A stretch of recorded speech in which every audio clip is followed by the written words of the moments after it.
Hello, my friends. Here we are again, another Tuesday for a Q&A about your health. Today, we're going to talk about the pandemic and your mental health. I'm Dr. Clelia Lima, a nurse practitioner, family practice. And I'm very excited to be here connecting with you so we can discuss about the pandemic and the impact on your mental health.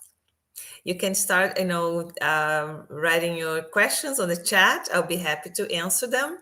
Some people have sent their questions in advance, and I will refer to them as well. So I'm going to start by saying that mental health is health. And many times we are so excited about getting our physicals and exercising and eating well, sleeping well, and we forget that mental health is as important or even more important than physical health because one cannot go without the other. So I was listening to a panel from Harvard with several mental health professionals, and officially, statistically says that you in the U.S., 1 in 5 people have some kind of mental health issues. And when you say mental health issues, it's not like, oh, you crazy going around and going screaming or things like that. Mental health can come in different flavors. We're talking about um, um, depression, panic attacks, bipolar. It has so many different ways that affect people. So the panel was talking about, officially 1 in 5, but actually one of the doctors said, no, actually it's 2 in 5. And the other one came in and said, no, it's 5 in 5. So yeah, I'm right there with them. All of us had, we all can uh, testify that we need to take care of ourselves in one way or the other. We all need to acknowledge that we can get stressed out at times, and sometimes it gets more severe. May need therapy. You may need some kind of medication. It doesn't mean that you need that, those things for lifetime, all the time. It might be for a period of time, and then you may, get better and win off. So it's very important that we acknowledge that mental health is a pandemic inside the pandemic. And some of you know that even before the pandemic, mental health issues were very prevalent, and some people did not even realize they need help, and they just went by getting stressed out and dysfunctional without treatment. So way back, I remember when Prince Harris came out saying, about his depression and anxiety that he was dealing with since he was a teenager. And many people got permission to say, yeah, if the Prince of England can have depression, I am a human being too. I can have depression. So the stigma is still very prevalent. So I remember in my office, many times people would acknowledge, their depression, anxiety, and then they said, oh, I don't want anybody to know because I'm feeling so, I'm afraid of my job and the discrimination and things like that. So when you see public figures and people that are, well respected, coming out and saying, yeah, I do have a battle with depression time to time. It gives permission to other people to come out and say, yeah, I need help too. So not everybody needs to go to psychotherapy, through psychotherapy treatment or even medication. Sometimes the anxiety and depression can be just you can use some tools to help you to make you feel better, to be good to yourself, to make sure that you take time to just be, just give yourself permission to be human. So many times we are so busy trying to take care of everybody and we forget about ourselves. And we just have to remember that if we don't take care of ourselves and we are empty inside, we cannot be good to anybody else. So first take care of yourself. First replenish your vessel so you can overflow and help the people around you. So get get yourself in a good place, and then you can help other people. And how to do that in the middle of a pandemic? Each one may have different needs, and we have just to acknowledge which uh, different things we can do to help ourselves. Exercising, going outside, seeing the sunshine. Some of us are in places that are very cold right now with snow and everything, but in the south, we have the privilege of having a better temperature, and we can go outside and just go for a walk, just see nature, just be present. One thing that helps a lot is breathing. There is a breathing that is called the square breathing, 4 4 4 4. It goes like you breathe for 4. Mm, mm, mm, mm. Hold. Expire. And hold another 4 and start again. So just give yourself the time. You don't need to count. You just mentally say 1 2 3 4, hold. 1 2 3 4, expire. 1 2 3 4, and then you hold again. 1 2 3 4, and you start again. So it's like you go on a square, 4 4 4 4. There are different different recommendations for breathing relaxation. This is one of them that is easy to remember, and you can just do that anytime, anywhere. Nobody needs to know what you're doing, but you just center yourself. When you're counting your breathing, it's hard to think about something else. And usually, a very active mind, the racing thoughts can be very destructive, because then you cannot concentrate. You are in a conversation and you are thinking about something else, and that's not being present. Being present, you honor yourself and you honor the people around you, because people can pick up that if you're not paying attention. People can perceive and that you are not there with them, even though you are physically present. One of the things that I think I read somewhere about cell phones. When you put a cell phone on the top of a table when you are eating in a restaurant or at home, whatever, you already lose connection with the person that you're having a meal with, because just the sight of a cell phone on the top of the table is like, if the phone dings for any notification or any call, I'm going to pick it up. I'm going to pay attention to that. I'm going to override your importance. So already just the sight, it's detrimental to connections. It's just a side note on that.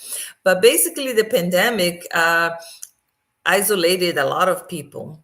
In the isolation, the social isolation, exponentiate the risk of mental dysfunctions. When you think about people that are so connected, like me, for example, I like to hug, I like to be close to people, I like lots of people. But then when you are in situation that you cannot do that, like this weekend, I was in New York with my daughter for her baby shower, and lots of people, lots of friends and family. And I am a very, very huggy person. And I just didn't, because I wanted to make sure that I was safe. So doing the salute, the kind of thing, it's not the same, but we do the best we can. But definitely, the social isolation has been very difficult for people already with the predisposition for depression, anxiety, um, panic attacks. But even people that never had problems with mental issues with the pandemic, they started having difficulties because it's just the way they could not connect. So what to do about it? How to take care of yourself that you don't you know get worse um, with your mental issues. So the first thing that I would like to suggest that actually has been studies has been shown that's the most important thing for connection is to be close to people, even if you cannot be close in person. Be close to them on the phone, video conferences, try video chats. Stay connected with your support people, because not everybody can be a support system to you, but you can have your own a group of people that you can count on. And then you take care of yourself, eating healthy foods that will give you more energy, exercising. We talk about going outside already, and sleeping well. And one of the things that people get a clue that they have been with depression and anxiety is they sleep.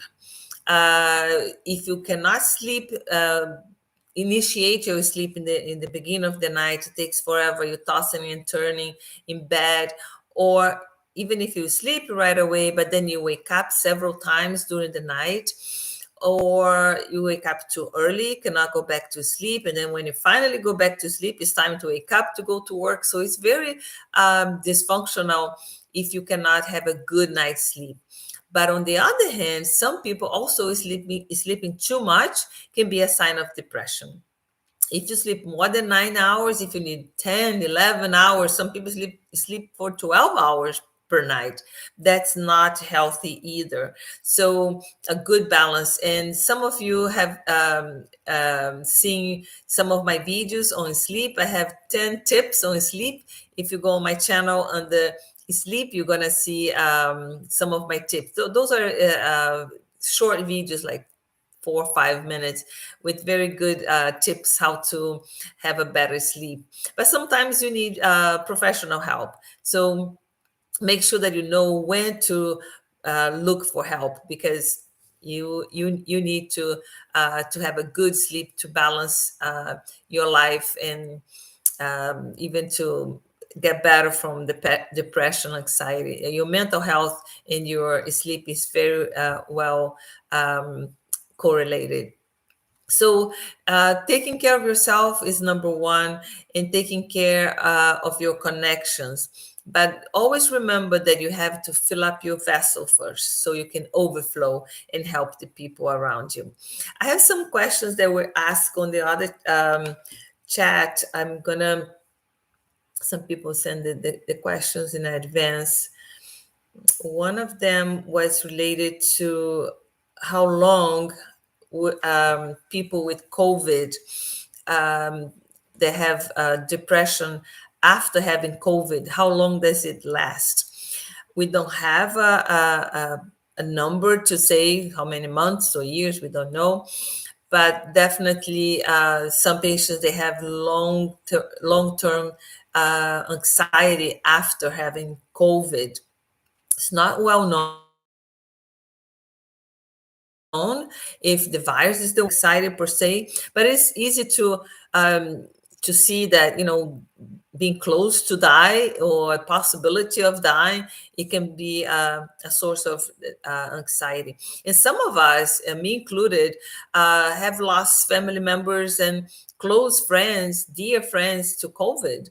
And just the loss itself, it's very difficult to deal with. And we're talking about compound loss, because when you see one loss, it can bring up very difficult feelings from other losses from the past. And then we think we're just dealing with one loss, and we are actually dealing with stack of losses. So you have to be very diligent to see if you're doing everything that you can, doing meditation, doing all kinds of self-care, and it's still not getting better, then it's time to look for a professional to help you with some psychotherapy. And most psychologists and mental health counselors, they will know if you not progressing with therapy and you need some medication as well, or you may just go to your primary care and discuss what's going on, and they might decide with you that it's a good idea to start with some medication. But I always recommend my patients that I prescribe medication for depression, that they at the same time do psychotherapy as well, because it's much more effective if you are taking medication that you do therapy as well. It could be that you don't need medication, just therapy. But if you need medication, therapy, it's the best result. And again, like I said before, doesn't mean that it's going to be forever or long term. It could be for a period of time, but just pay attention to yourself. The other group was asking about the new variant, the Omicron, and how this being affecting mental health. It is another source of stress, because the Omicron, we still have one more week to have more information how it's behaving. And so far, there is some speculation that the vaccine may not be as efficient against the Omicron, because it has so many variation, more than 50 variation on this new mutation. So it's all stressful. Like, oh, I was vaccinated and I still, don't have the full protection. The thing is, we may not have as much protection as we had for other variants like the Delta and those, but we have some protection. I don't believe there is zero protection. It's going to be some protection. So the best weapon that we have right now against this virus is the vaccination, the vaccine, and the booster. If you are eligible for the booster, and now everybody 18 over, it doesn't matter which vaccine you took, you are eligible for the booster. And the recommendation is go get vaccinated, get your booster.